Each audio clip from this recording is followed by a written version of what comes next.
جو مال تمہاری بیویاں چھوڑ مریں اگر ان کی اولاد نہ ہو تو اس میں سے نصف تمہارا ہے، پھر اگر ان کی اولاد ہو تو ترکے میں تمہارا حصہ چوتھائی ہے، لیکن یہ تقسیم وصیت کی تعمیل کے بعد جو انہوں نے کی ہو یا قرض کے ادا ہونے کے بعد جو ان کے ذمے ہو کی جائے گی۔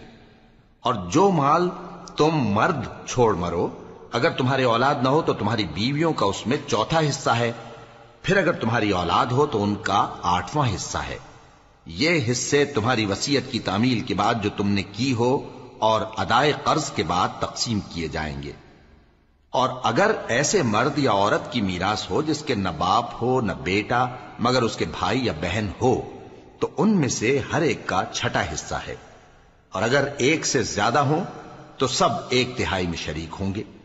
یہ حصے بھی بعد ادائے وصیت و قرض بشرطے کہ ان سے میت نے کسی کا نقصان نہ کیا ہو تقسیم کیے جائیں گے۔ یہ اللہ کا فرمان ہے اور اللہ نہایت علم والا ہے، بردبار ہے۔